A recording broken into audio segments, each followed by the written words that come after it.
నమస్తే, welcome to ANN. నేను లక్ష్మీనాగ్ నరహర్ శెట్టి. వార్తాపత్రికల వార్తా విశ్లేషణకి స్వాగతం. ఇక ముందుగా మనం మహాదినపత్రిక ఏం ప్రచురించారో చూద్దాం. అవును, శ్రీరాముడు బీజేపీకి మెంబర్షిప్ ఉంది. ఎంపీ ధర్మపురి అరవింద్ ఆసక్తికర వ్యాఖ్యలు చేశారు. టీపీసీసీ చీఫ్ వ్యాఖ్యలకు ఘాటుగా కౌంటర్ ఇచ్చారు. నిజామాబాద్ ఎంపీ ధర్మపురి అరవింద్ అని ప్రచురించారు. ఇక ట్రోలర్స్కు అనసూయ షాక్. సైబర్ క్రైమ్ పోలీసులకు ఫిర్యాదు. ఆన్లైన్లో వేధింపులు, అసభ్యకర ప్రచారంపై కంప్లైంట్. 42 మందిపై కేసు నమోదు.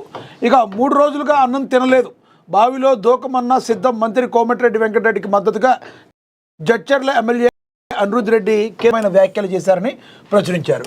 ఇక గగనతలం మంత్రి జూపల్లి విహారం. హైదరాబాద్లో హాట్ బెలూన్ ఫెస్టివల్ అని కూడా ప్రచురించారు. ఇక చేతనైతే మమ్మల్ని ఆశీర్వదించండి, లేకుంటే ఫామ్ హౌస్లోనే ఉండండి.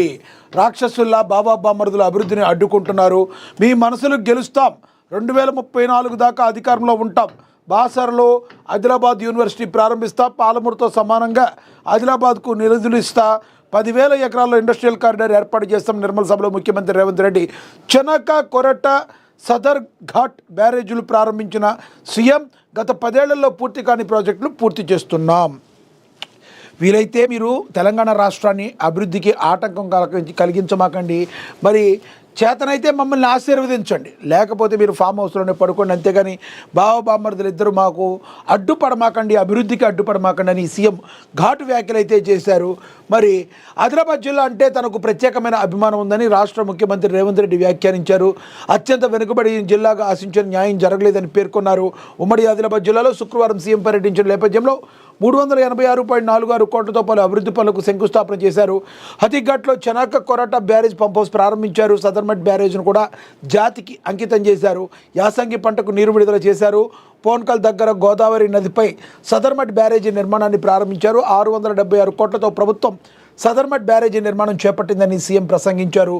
ఈ బ్యారేజ్ ద్వారా 18,000 ఎకరాలకు సాగునీరు ప్రభుత్వం అందించనుందని తెలిపారు. ఇక సీఎం రేవంత్ రెడ్డికి ఘన స్వాగతం పలికారు కంది శ్రీనివాసరెడ్డి. ఆదిలాబాద్ జిల్లా పర్యటనలో భాగంగా Chanaka Korata project pump house ప్రారంభోత్సవానికి విచ్చేసిన తెలంగాణ రాష్ట్ర ముఖ్యమంత్రి సీఎం రేవంత్ రెడ్డికి హతీఘాట్ పంప్ హౌస్ వద్ద Adilabad Congress party assembly incharge Kandi Srinivas Reddy పుష్పగుచ్చం అందజేసి ఘన స్వాగతం పలికారు. శాల్వాతో సత్కరించారు. అదేవిధంగా అనంతరం సీఎం వెంట ఆయన కాన్వాయ్ వరకు నడిచారు. అక్కడి నుంచి పంప్ హౌస్ వరకు సీఎంతో పాటుగా కలిసి వెళ్లారు. ఈ సందర్భంగా సీఎం శ్రీనివాసరెడ్డిని ఆత్మీయంగా పలకరించారు. నియోజకవర్గంలో నేతలు సీఎంకు కంది శ్రీనివాసరెడ్డి పరిచయం చేశారు. ఓవరాల్గా అయితే మీరు ఎవరైతే మీ బాబా బామర్దులు ఉంటారో తెలంగాణ రాష్ట్రానికి ఎటువంటి బస్సులు అభివృద్ధికి అడ్డుపడమాకండి, మా పనులు మమ్మల్ని చేయనివ్వండి, లేదంటే ఫామ్ హౌస్లో పరిమితం కానీ ఘాటుగా వ్యాఖ్యానించారు. అయితే చెనక కొరట ప్రాజెక్ట్ ఏదైతే ఉందో మరి ఈ ప్రాజెక్టు ఓపెనింగ్కి వెళ్ళడం జరిగింది. మరి రాష్ట్ర ముఖ్యమంత్రి రేవంత్ రెడ్డి వ్యాఖ్యానించారు. అత్యంత వెనుకబడిన జిల్లాకు ఆశించిన న్యాయం జరగలేదన్నారు. ఉమ్మడి ఆదిలాబాద్ జిల్లాలో శుక్రవారం సీఎం పర్యటించారు. దాదాపు 386.46 కోట్లతో అభివృద్ధి పనులకు ఆయన శంకుస్థాపన చేయడం జరిగింది. ఇక Adilabad assembly incharge Congress party assembly incharge Kandi Srinivas Reddy ఆయన కలిశారు. ఆయన సత్కరించారు, పుష్పగుచ్చం ఇచ్చారు. పుష్పగుచ్చం అందించి ముఖ్యమంత్రి రేవంత్ రెడ్డికి ధన్యవాదాలు చెప్పడం అయితే జరిగింది. రానున్న రోజుల్లో ఆదిలాబాద్ జిల్లాకు మరిన్ని నిధులు వరద పారిస్తామని, ఎటువంటి పరిస్థితుల్లో కూడా ఆదిలాబాద్ని అభివృద్ధి చేసి చూపిస్తామని కాంగ్రెస్ పార్టీ కంకణం కట్టుకుందంటాకి మరి ఇదొక ఉదాహరణగా చెప్పుకోవచ్చు. అదేవిధంగా ఇక తదుపరి చూస్తే 150 కోట్లతో రాజన్న ఆలయ అభివృద్ధి. ముఖ్యమంత్రి రేవంత్ రెడ్డి చొరవతో మహద్దశ. మంత్రి సీతక్క. భక్తుల విశ్వాసాలకు అనుగుణంగా రాష్ట్రంలో ఆలయాల అభివృద్ధి విస్తరణ పనులకు సీఎం రేవంత్ రెడ్డి ప్రభుత్వం చేస్తుంది. పంచాయతీరాజ్ గ్రామీణాభివృద్ధి శాఖ, గ్రామీణ నీటిపారుదల శిశు సంక్షేమ శాఖ మంత్రి సీతక్క తెలిపారు. ఏదైతే ఆలయాల అభివృద్ధి విషయంలో కూడా మరి కాంగ్రెస్ పార్టీ చిత్తశుద్ధితో ఉందని మరొకసారి పునరుద్ఘాటించారు. మంత్రి సీతక్క అయితే చెప్పడం అయితే జరిగింది. ఎటువంటి పరిస్థితుల్లో కూడా ఆలయాలన్నింటినీ కూడా అభివృద్ధి చేసి తీరుతామని చెప్పి చిత్తశుద్ధితో కాంగ్రెస్ పార్టీ ఉందని చెప్పి కూడా మంత్రి సీతక్క తెలియచేయడం అయితే జరిగింది. ఇక ఆ ముగ్గురుపై ఎందుకు లేటు? స్పీకర్పై సుప్రీం ధర్మాసనం ఆగ్రహం. 4 వారాల్లో తేల్చాలని గడువు.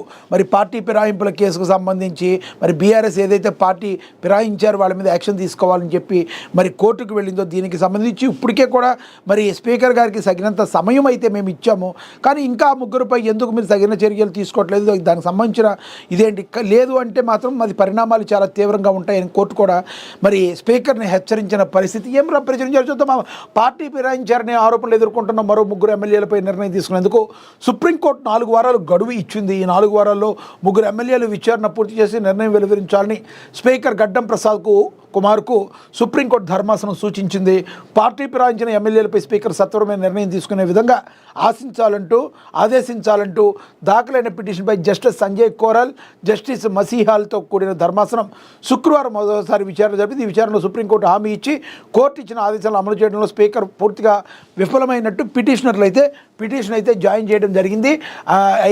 పిటిషన్ అయితే వేయడం జరిగింది. కానీ దీనికి మాత్రం అత్యంత త్వరలో మీరైతే ఒక నిర్ణయం తీసుకోవాలని సుప్రీంకోర్టు అయితే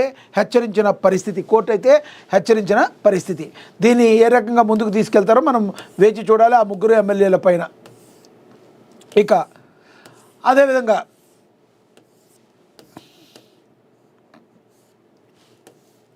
అవును, శ్రీరాముడు బీజేపీ మెంబర్షిప్ ఉంది. శ్రీరాముడికి బీజేపీ మెంబర్షిప్ ఉంది. మరి ఎంపీ ధర్మపురి అరవింద్ ఆసక్తికర వ్యాఖ్యలు చేశారు. టీపీసీ చీఫ్ వ్యాఖ్యలకు ఘాటుగా కౌంటర్ ఇచ్చారు. నిజామాబాద్ ఎంపీ శ్రీరాముడికి బీజేపీ మెంబర్షిప్ ఉందని ఎంపీ ధర్మపురి అరవింద్ అన్నారు.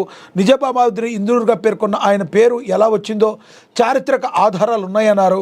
శుక్రవారం బీజేపీ రాష్ట్ర కార్యాలయంలో మీడియాతో మాట్లాడిన అరవింద్ కుమార్ ఆసక్తికర వ్యాఖ్యలు చేశారు. నిజాం ఒక హంతకుడు, నిజామాబాద్కి ఆయన పేరు ఎందుకు ఉండాలన్నారు. ఇందూర్గా పేరు మార్చి ఆ తీర్మానాన్ని ఏబీవీపీ నుంచి వచ్చిన రేవంత్ రెడ్డికి పంపిస్తామన్నారు. శ్రీరాముడికి బీజేపీ మెంబర్షిప్ ఉందని అనుమానం ఉంటే వెళ్ళి చూసుకోవాలని టీపీసీ చీఫ్ మహేష్ గౌడ్కు తెలిపారు. ముస్లిం అంటే కాంగ్రెస్ అంటున్నారని, మీ పార్టీకి సుంతి అయిందా, పోయి చూసుకోవాలని తీవ్రమైన వ్యాఖ్యలు అయితే చేశారు. మీరు కాంగ్రెస్ పార్టీ మరి ముస్లిం అంటే కాంగ్రెస్ అంటే ముస్లిం అని ఏ రకంగా అంటారని, అయితే మీ పార్టీకి ఏమైనా సుంతి అయిందని తీవ్రమైన ఘాటు వ్యాఖ్యలు అయితే అరవింద్ అయితే చేశారు. శ్రీరాముడికి బీజేపీ మెంబర్షిప్ ఉందని అనుమానం ఉంటే వెళ్ళి చూసుకోవాలని టీపీసీ చీఫ్ మహేష్ కుమార్ గౌడ్కు తెలిపారు. మరి ముస్లిం అంటే కాంగ్రెస్ అంటున్నారు, మీ పార్టీకి సుంతి అయిందా, పోయి చూసుకోవాలని తీవ్ర వ్యాఖ్యలు చేశారు. పహల్గాంలో హిందువులా ముస్లింలా అని చూసి కాల్చి చంపారని గుర్తు చేశారు. కొంతమంది హిందువుల్లో చెడబుట్టారని వ్యాఖ్యానించారు. తెలంగాణ మొత్తం కాషాయమయం కావడం ఖాయమని ధీమా వ్యక్తం చేశారు. బీజేపీ ఎక్కడుంది అని అంటున్న వారు మాజీ ఎమ్మెల్సీ కవితను అడిగితే చెప్తున్నదన్నారు. రేపు సిరిసిల్లలో కూడా చూపిస్తామన్నారు. ఇందూరుకి దమ్ముంటే రాని బీఆర్ఎస్ వర్కింగ్ ప్రెసిడెంట్ కేటీఆర్కు సవాల్ విసిరారు. చెన్నారెడ్డి సీఎంగా రాజీనామా చేసే వరకు రాష్ట్రంలో మత ఘర్షణలు జరిగాయని ఎంపీ అరవింద్ తెలిపారు. గొడవలకు కారణం కాంగ్రెస్ అప్పటి సత్తయ్యని పీసీసీని చంపితే ఆ నిందితులు బయటకు తెచ్చారని మసిరిజని మొత్తం గతంలో జరిగినాయేవో మరి ఆయన స్టైల్లో మరి అరవింద్ అయితే మాట్లాడారు. ఇప్పుడు ఎవరైతే ఎంపీ ధర్మపురి అరవింద్ మాట్లాడిన మాటల్లో వాస్తవం ఉందనుకుంటున్నారా, అసలు మీరైతే మీ అభిప్రాయం అయితే ఏమనుకుంటున్నారో కింద కమెంట్ బాక్స్ రూపంలో కమెంట్ చేయండి. ఇక అదేవిధంగా 3 రోజులుగా అన్నం తినలేదు, బావిలో దూకమన్న సిద్ధం మంత్రి కోమటిరెడ్డి వెంకటరెడ్డికి మద్దతుగా జడ్చర్ల ఎమ్మెల్యే అనిరుద్ధ్ రెడ్డి వ్యాఖ్యలు. రాష్ట్ర రోడ్డు భవనాల శాఖ మంత్రి కోమటిరెడ్డి వెంకటరెడ్డిపై గత కొన్ని రోజులుగా జరుగుతున్న ప్రచారంపై జడ్చర్ల ఎమ్మెల్యే అనిరుద్ధ్ రెడ్డి తీవ్రస్థాయిలో మండిపడ్డారు. శుక్రవారం ఏర్పాటు చేసిన ప్రెస్ మీట్లో ఆయన అత్యంత భావోద్వేగంగా మాట్లాడుతూ కోమటిరెడ్డిని శ్రీరాముడితో పోల్చారు. ఒక దేవుడు లాంటి వ్యక్తిపై ఇలాంటి నీచమైన ప్రచారాలు చేయడం చూస్తుంటే రక్తం మరిగిపోతుందని, ఈ బాధతో తాను గత 3 రోజులుగా తిండి కూడా తినలేకపోయారని ఆవేదన వ్యక్తం చేశారు. మంత్రి వ్యక్తిత్వాన్ని కించపరిచేలా సాగుతున్న ఈ కుట్రల వెనక ఎవరున్నారో త్వరలో తేలుతుందని హెచ్చరించారు. మంత్రిపై వస్తున్న ఆరోపణలు సాంకేతికంగా వ్యక్తిగతంగా అనిరుద్ధ్ రెడ్డి తిప్పికొట్టారు. మంత్రికి గత కొంతకాలంగా ఉన్న గొంతు సమస్య వల్ల ఆయన మాటల్లో వచ్చే మార్పులను ఆసరాగా చేసుకుని కొందరు పనిగట్టుకుని అపనిందలు వేస్తున్నారని ధ్వజమెత్తారు. మంత్రి కోమటిరెడ్డి వెంకటరెడ్డికి దాపరికం తెలియదని, కనీసం ఆయన మొబైల్కు లాక్ కూడా ఉండదని చెప్పి అంతటి నిప్పులాంటి మనిషిపై బురదలడం దారుణమని ఇక అనిరుద్ధ్ అయితే చెప్పారు. తాను మరి కోమటిరెడ్డి వెంకటరెడ్డి ఏదైతే మరి బావిలో దూకమని చెప్పినా కూడా నేను దూకుతానని, మరి ఆయనకి ఒక ఫాలోవర్గా కూడా ఉంటానని ఆయన వైపు ఫుల్ పాజిటివ్గా మాట్లాడారు. ఎటువంటి పరిస్థితుల్లో ఆయన మీద లేనిపోయిన అవాకులు చెవాకులు పేల్చొద్దు, నేనున్నానంటూ ధైర్యం చెప్పినట్టుగా మాట్లాడారు. మరి అనిరుద్ధ్ రెడ్డి ఏం జరుగుతుందనేది మనం కూడా వేచి చూడాల్సిన పరిస్థితి. ఇక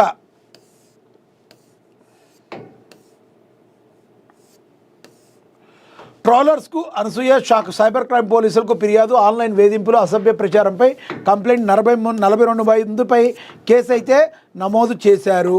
మరి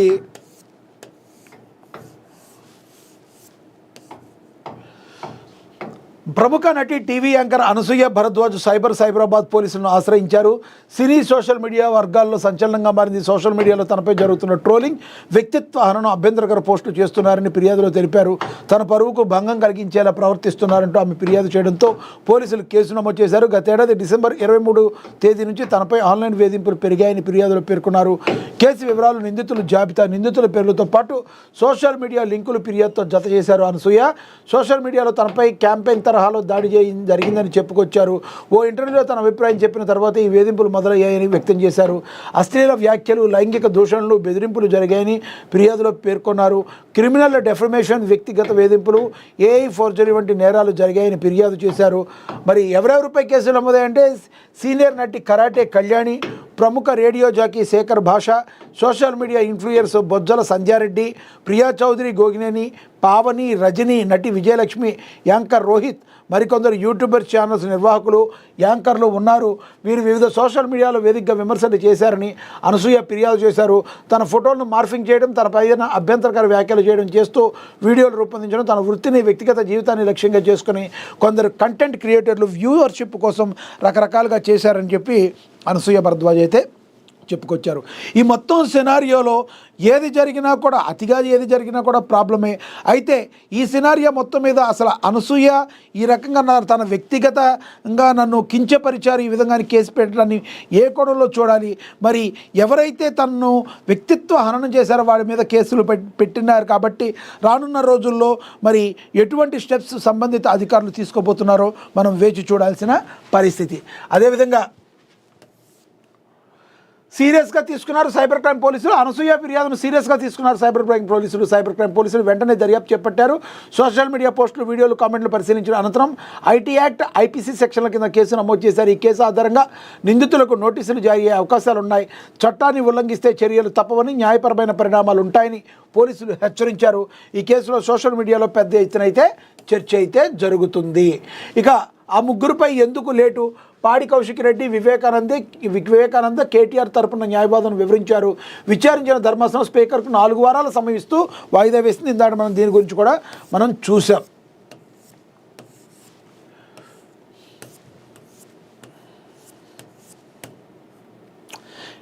ఇక బీజేపీ నూతన అధ్యక్షుడు నితిన్ నబీన్ దాదాపు ఖరారు చేసిన జాతీయ పార్టీ జనవరి 20న అధికారిక ప్రకటన రానుంది.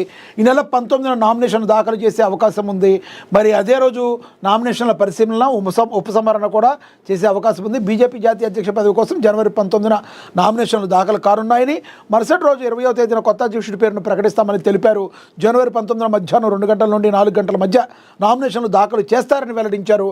అదే రోజు సాయంత్రం 4 గంటల నుండి 5 గంటల మధ్య నామినేషన్ పత్రాల పరిశీలన, సాయంత్రం 5 గంటల నుంచి 6 గంటల వరకు నామినేషన్ల ఉపసంహరణ ఉంటుందని తెలిపారు. దాదాపుగా నితిన్ నబీన్ని బీజేపీ నూతన అధ్యక్షుడిగా ఎన్నుకోవడం దాదాపుగా ఖరారైనట్టుగా వార్తలు వస్తున్నాయి. మరి ఇక ఏం జరుగుతుందనేది జనవరి 26న అధికారిక ప్రకటన అయితే వచ్చే అవకాశం అయితే ఉంది అని చెప్పి ప్రచురించారు. ఇక త్వరలోనే అన్ని ప్రభుత్వాలు ఖాళీలను భర్తీ చేస్తాం, సీఎం రేవంత్ రెడ్డి హామీ ఇచ్చారు. నిజంగానే ఇది ఒక విశేషమైన, ఆహ్వానించదగ్గ విషయం. మరి రంగారెడ్డి జిల్లా గత ప్రభుత్వ పెద్దల ఉద్యోగాలు ఊడగొట్టి తమకు ఉద్యోగాలు ఇచ్చే ప్రజాప్రభుత్వాన్ని యువత తెచ్చుకున్నారని ముఖ్యమంత్రి రేవంత్ రెడ్డి అన్నారు. వివిధ శాఖల్లో గ్రూప్ 3 ఉద్యోగాలు ఎంపికైన 1370 మందికి శిల్పకళా వేదికలు ఏర్పాటు చేసిన కార్యక్రమంలో నియామక పత్రాలను సీఎం చేతుల మీదుగా అందించారు. 2014 నుంచి బీఆర్ఎస్ ప్రభుత్వం ఉద్యోగాలు భర్తీ చేయలేదని ఆక్షేపించారు. గత ప్రభుత్వం సొంత లాభం చూసుకుందని, కుటుంబ పార్టీ రాజకీయ అవసరాలే ప్రాధాన్యతంగా పనిచేసిందని మండిపడ్డారు. వారి ఉద్యోగాలు ఊడితేనే నిరుద్యోగులకు కొలువులు వస్తాయని యువత భావిస్తారన్నారు. దీంతో వారి ఉద్యోగాలు ఊడగొట్టి ఉద్యోగాలు ఇచ్చే ప్రజాప్రభుత్వాన్ని తెచ్చుకున్నారని పేర్కొన్నారు. 14 ఏళ్ల పాటు గ్రూప్ 1 పరీక్షలు నిర్వహించలేదని ఆయన మండిపడ్డారు. మరి అసలు గత బీఆర్ఎస్ ప్రభుత్వ హయాంలో 10 ఏళ్ల పాటు మరి గ్రూప్ 1 పరీక్షలు ఎందుకైతే నిర్వర్తించలేదో, మరి అది కూడా 100 కారణాలు ఉంటాయి. ప్రతిదాన్ని కూడా కాంగ్రెస్ని కార్నర్ చేసే ప్రయత్నం అయితే మరి బీఆర్ఎస్ పార్టీ చేయడాన్ని ఆగాలని చెప్పి రాజకీయ విశ్లేషకులు కూడా మాట్లాడుతున్న పరిస్థితి. ఇక ఓవరాల్గా చూసుకుంటే ఎటువంటి పరిస్థితుల్లో కూడా మరి ఉద్యోగాలు అయితే కంపల్సరీ ఇస్తాం. గతంలో వాంటెడ్లీ ఎవరికైనా వాళ్ళ కుటుంబాల పాలకు ఉద్యోగాలు ఇచ్చుకున్నారో వాళ్ళ ఓడగొట్టైనా కూడా ఎటువంటి పరిస్థితుల్లో కూడా ఉద్యోగాలు అనేవి అందరికీ కూడా కల్పిస్తామని రేవంత్ సర్కార్ అయితే హామీ ఇవ్వటం అయితే జరిగింది. ఇక వరంగల్ పోలీస్ కమిషనరేట్ పరిధిలో ఇన్స్పెక్టర్ల బదిలీ అయ్యారని కూడా ప్రచురించారు. ఇంకా జైపాల్ రెడ్డి రాష్ట్రానికి దేశానికి అందించిన సేవలు మరువలేవని చెప్పి సీఎం రేవంత్ రెడ్డి ఆయనకు మరొకసారి ఆయనకి అంజలి ఘటించారు. జైపాల్ రెడ్డికి మాజీ కేంద్ర మంత్రి సూదిని జైపాల్ రెడ్డి రాష్ట్రానికి దేశానికి అందించిన సేవలు మరువలేనివని రాష్ట్ర మంత్రి యనుమల రేవంత్ రెడ్డి తెలిపారు. తెలంగాణ రాష్ట్ర సాధనలో భాగంగా పార్లమెంట్లో ఆయన కీలక భూమిక పోషించారని, తెలంగాణ ప్రజల ఆకాంక్షలు మనోభావాలను కేంద్రానికి వివరించడంలో ఆయన సఫలీకృతుడయ్యారని కొనియాడారు.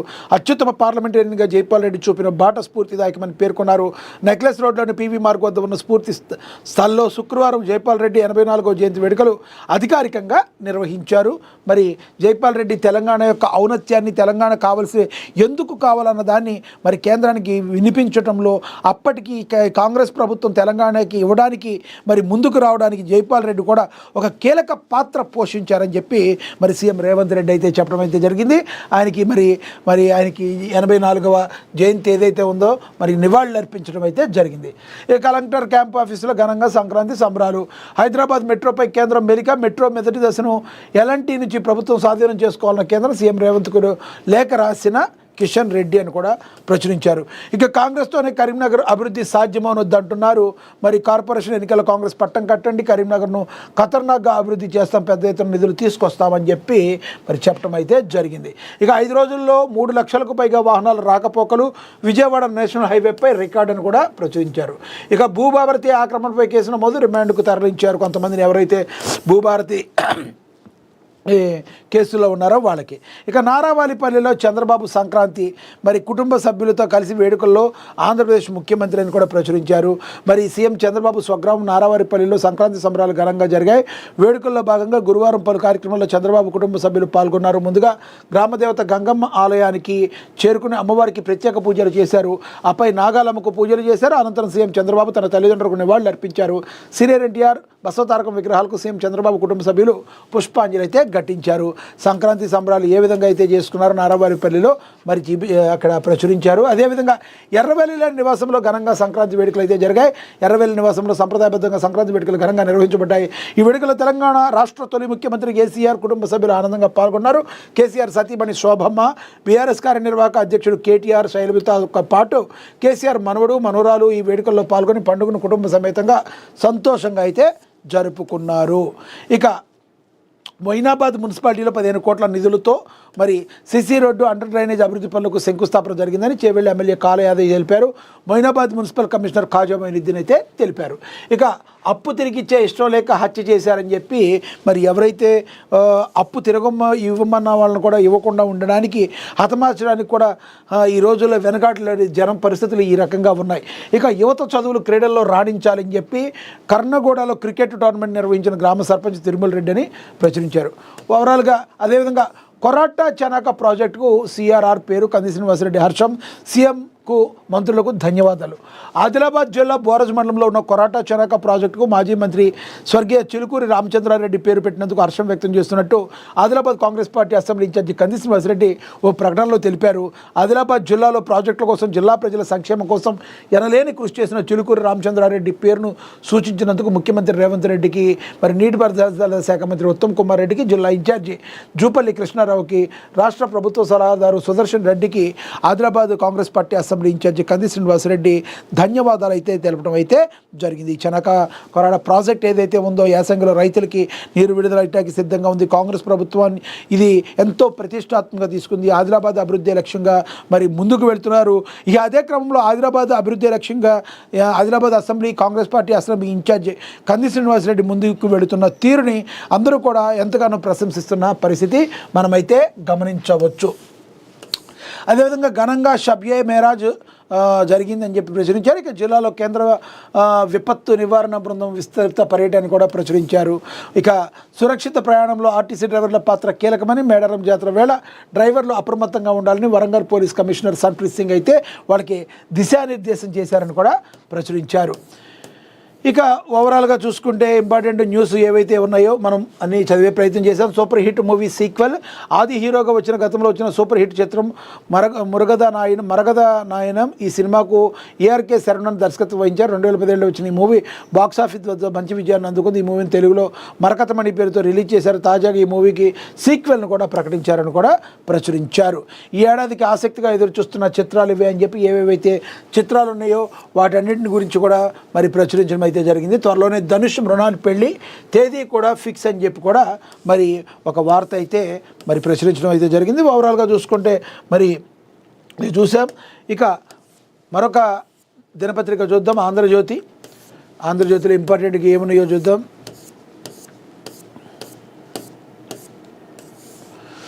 క్లీన్ ఎనర్జీలో మరో చరిత్ర.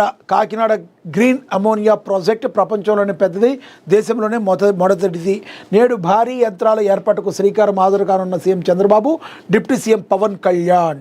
ఇక మరి 1.5 MTPA ఉత్పత్తి సామర్థ్యంతో ఏర్పాటు దేశంలోని తొలి ఇంటిగ్రేటెడ్ గ్రీన్ ఎనర్జీ ప్లాంట్ ఇది.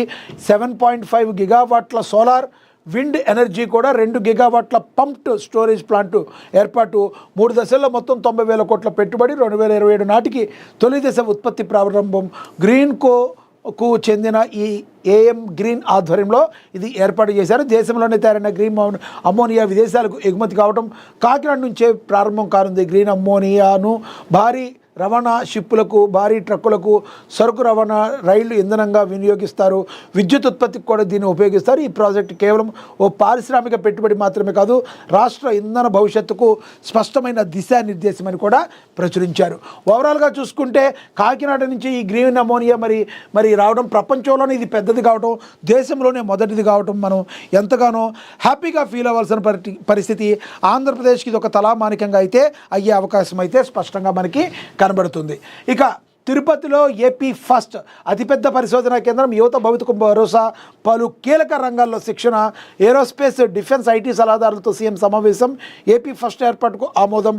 డ్రోన్ వ్యవస్థపై మరింత అధ్యయనం, అన్ని విభాగాల్లోనూ డ్రోన్ సేవలు, కొత్త ఆవిష్కరణలకు వివిధ స్టార్టప్లకు కంపెనీలు రాష్ట్రం వేదికగా నిలవాల్సి ఉన్న అవసరం ఉంది. ఇలా వచ్చే కంపెనీలకు, పరిశ్రమలకు నైపుణ్యం ఉన్న యువతను అందించాల్సిన బాధ్యత ప్రభుత్వంపై ఉంది. భవిష్యత్తులో డిమాండ్ ఉన్న రంగాలకు పెద్దపీట వేస్తూ స్టార్టప్ కంపెనీలను ప్రోత్సహిస్తూ వీటికి రాష్ట్ర ప్రభుత్వం తరపున ఓ పెద్ద రీసెర్చ్ సెంటర్ అవసరం. తిరుపతిలో ఏర్పాటు చేయబోతున్న ఏపీ ఫస్ట్ పరిశోధన సంస్థ అవసరాలను తీర్చేలా పూర్తి స్థాయిలో పనిచేయాలని ఆంధ్రప్రదేశ్ ముఖ్యమంత్రి చంద్రబాబు అయితే చెప్పడం అయితే జరిగింది. దీన్ని కూడా మనం ఒక రకంగా ద గ్రేట్గా మనం ఫీల్ అవ్వచ్చు. 100% అందరి ఆనందమే మా లక్ష్యం. మరి మన మూలాలను మరిచిపోకూడదు, మన పెద్దలను స్మరించుకుందాం, మానరాదు, లేకపోతే జంతువుకు మనిషికి తేడా లేదని 2027 నాటికి భూ సమస్యలు ఉండవని సీఎం అన్నారు. అదే ఇప్పుడు నాకు సవాల్గా, బాధ్యతగా ఉందని కూడా చెప్పడం అయితే జరిగింది. తల్లిదండ్రుల సమాధి వద్ద కుటుంబ సభ్యులతో కలిసి నివాళులు అర్పించారు సీఎం చంద్రబాబు. నిజమే కదా, ఎవరైనా తల్లిదండ్రులను మర్చిపోతే వాళ్ళ యొక్క చెప్పాలంటే దౌర్భాగ్యమైన పరిస్థితిలో ఉన్నట్టు ఉండాలి అనుకోవచ్చు.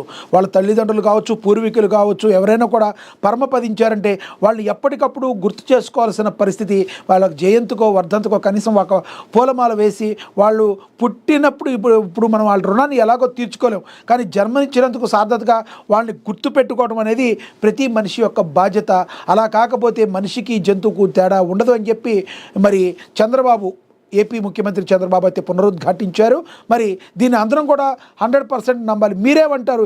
ఈ రకంగా తల్లిదండ్రులని గుర్తుంచుకొని, తల్లిదండ్రులని పూజించని వ్యక్తుల్ని ఏ రకంగా అంటారు? మీరు కింద కమెంట్ బాక్స్ రూపంలో కమెంట్ చేయండి. ఇక బీజేపీ సేన మహా విజయం. మరి మహారాష్ట్ర మున్సిపల్ ఎన్నికల్లో భారీ గెలుపు, 29 కార్పొరేషన్లో 25 చోట్ల విజయం సాధించారని ప్రచురించారు. ఇక అదేవిధంగా ఇరాన్పై దాడి, ట్రంప్ వెనక్కి, ఇజ్రాయెల్ సహా పలు దేశాల ఒత్తిడితో ఆఖరి నిమిషంలో ఆపిన అమెరికా అధ్యక్షుడు, ఇరాన్తో చర్చల కోసం మధ్యవర్తిత్వానికి సిద్ధమైన పుతిన్ అని కూడా ప్రచురించారు. ఇది ఏదైనా కూడా ట్రంప్ కానీ, పుతిన్ కానీ మరి ఒకళ్ళ మీద ఒకళ్ళు ఆధిపత్య ధోరణి కోసం మరి ప్రపంచాన్ని 3వ ప్రపంచ యుద్ధాన్ని వైపు అడుగులు పడకుండా మరి వేస్తున్నారన్న అనుమానం అనుమానాలు ఉన్నాయి. దీన్ని అడుగులు పడకుండా ఆపాల్సిన బాధ్యత మరి అగ్రరాజ్యాల మీద ఉంది.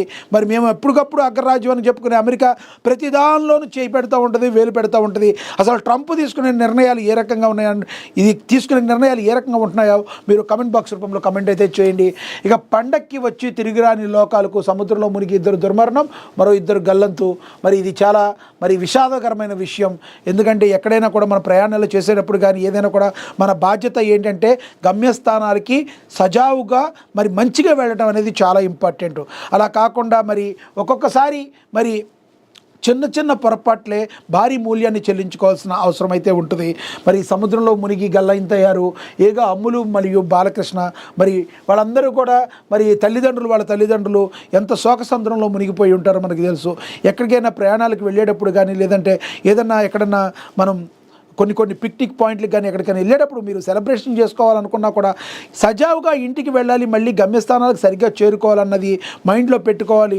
ఏం కాదులే ఏమవుతులే అనే ధోరణి ఏదన్నా ఉంటే ఆపదలు ఎప్పుడు కూడా చెప్పిరావు, అనుకోకుండానే వస్తాయి. ఒక్కొక్కసారి బయటపెడితే ఒక్కొక్కసారి మరి మృత్యువు కబళించే అవకాశం ఉంటుంది. తద్వారా మన కుటుంబ సభ్యులందరికీ మరి గర్భశోకాన్ని మిగిల్చే అవకాశం ఉంటుంది. కాబట్టి దయచేసి మీరు అందరూ కూడా ఎక్కడికి వెళ్ళినా ఏం చేసినా మీ ఇంట్లో మీ కుటుంబ సభ్యులను 1కి 10 సార్లు గుర్తు చేసుకోవాలి. మీరు లేకపోతే వాళ్ళ పరిస్థితి ఏంటని ఆలోచించి మరి ముందుకు వెళ్ళటం అనేది మరి ఉండాలి. దాన్ని బట్టి మీరు ప్లాన్ చేసుకోవాలి, కానీ మైండ్లో ఏం కాదులే అనే ధోరణి అయితే ఉండకూడదు. ఇక అంధత్వ నివారణలో ఏపీ బేస్ దేశానికి ఆదర్శంగా నిలిచిన రాష్ట్ర విధానాలు, కేంద్ర ఆరోగ్య శాఖ తాజా నివేదికల ప్రశంసలు. వార్షిక లక్ష్యం 90,000 నుంచి 2.5 లక్షలకు పెంపని కూడా ప్రచురించారు. ఇక మోడీ భారత్లో కొత్త మిథ్యావాదం అని కూడా ఒక ఆర్టికల్ అయితే రాశారు. ఇక కొట్లాట ఉమ్మడి కృష్ణాలో 800 కోట్ల పందాలు, 3 రోజులు జోరుగా పేకాట, గుండాట. నందిగామ నియోజకవర్గాల్లో క్యాసినో. కేసరపల్లిలో ₹1 కోటి గెలుచుకున్న వ్యాపారి మీర్జాపురం శిబిరానికి పోటెత్తిన పందిరాయుళ్లు. అన్ని నియోజకవర్గాల్లో హైటెక్ శిబిరాలు ఏర్పాటు, పందిరాయుళ్లకు సకల సదుపాయాలు. దీని గురించి ఏం చెప్పాలో, ఎలా చెప్పాలో, మనం ఎలా మాట్లాడుకోవాలో కూడా తెలియని పరిస్థితి. ఎందుకంటే మరి చట్టం చెప్తుంది, ఏం చెప్తుంది, ఈ కోడి పందాలు కావచ్చు, క్యాసినో కావచ్చు, జోదం కావచ్చు, ఇవన్నీ కూడా 100% అసలు చట్టం ఎటువంటి పరిస్థితుల్లో అంగీకరించదు. ఎందుకంటే మనం మాట్లాడుకున్నాం సంక్రాంతి అంటే ఒకళ్ళ కళ్ళల్లో ఆనందం, మరొకళ్ళ కళ్ళల్లో విషాదాన్ని నింపకూడదు. ఎందుకంటే ఒకళ్ళ కళ్ళల్లో ఆనందం అంటే జోదంలో ఒకడు గెలిచాడు, వాడి ఇంట్లో వెలుగులు నింపితే ఓడిపోయిన వాడి పరిస్థితి ఏంటి, వాడు అమాంతం లక్షలు పోగొట్టుకుని రోడ్డు మీదకి వచ్చేస్తే వాడి భార్య పిల్లల పరిస్థితి ఏంటి. కొందరిళ్లల్లో ఆనందం, కొందరిళ్లలో మరి అంధకారం ఉండటం అనేది అది కాదు సంక్రాంతి. అందరిళ్లలోనూ ఆనందం ఉండి అందరూ బాగుంటున్నాయి, అదే నిజమైన సంక్రాంతి అని మనం ఎప్పుడు కూడా చెప్పుకుంటాం. ఈ రకంగా మరి ఈ రకంగా ఇలాంటి వ్యసనాలకు వెళ్ళి ఇలాంటి కోడి పందాలని, గుండాట కానీ ఇలాంటివి మరి ప్రోత్సహిస్తే కొందరి పరిస్థితి దారుణంగా. ఈరోజు ఎవరైతే ఈ వ్యాపారి ₹1 కోటి గెలుచుకున్నాడని ప్రచురించారు, ఓకే, ఆడికి ఆనందంగా ఉంటుంది, పోగొట్టుకున్న పరిస్థితి ఏంటి. మరి ఇలాంటివి జోదం ఎప్పుడైనా కూడా మరి నరకం లాంటిది. కాబట్టి జోదం జోలికి వెళ్ళకూడదు. ఇవన్నీ అరికట్టాలంటే ముందు మనం వ్యక్తిగతంగా జోదానికి దూరంగా ఉండటం అనేది చాలా చాలా ఇంపార్టెంట్. మన వ్యక్తిగతంగా మనం అనుకున్నప్పుడే మరి దాన్ని మనం ఇంప్లిమెంట్ చేయగలం. ప్రభుత్వాలు మిగతా అన్ని తర్వాత, ముందు వ్యక్తిగతంగా ఈ జోద క్రీడ అనేది కరెక్ట్ కాదు. ఓకే వస్తాయి, ఓకే పాజిటివ్ వేలో, పోతే పరిస్థితి ఏంటి, నువ్వు పోతే నీ పిల్లలు రోడ్డు మీదకి వచ్చేస్తే నువ్వు ఏం చేసుకోలేని పరిస్థితిలోకి వస్తే ఏం చేస్తావు అనేది ఆలోచించాలి. ఇక ఇవన్నీ పెడితే ఇక ప్రజాప్రతినిధులు అనేవాళ్ళు ప్రజలకు ఇష్టమైనవి చేయాలి. కానీ మరి ప్రజలకు ఇష్టపడుతున్నారు కదా అని చెప్పి మరి మీరే తప్పుడు మార్గంలో ముందుకు వెళితే ఏ రకంగా ఉంటుంది. మరి పిల్లలు మాకు చలికాలం వచ్చిందంటే ఐస్ క్రీమ్ కావాలని మారం చేస్తారు పిల్లలు. ఐస్ క్రీమ్ కావాలని మారం చేస్తున్నారు, మీరు ఐస్ క్రీమ్ కొని పెడతారా?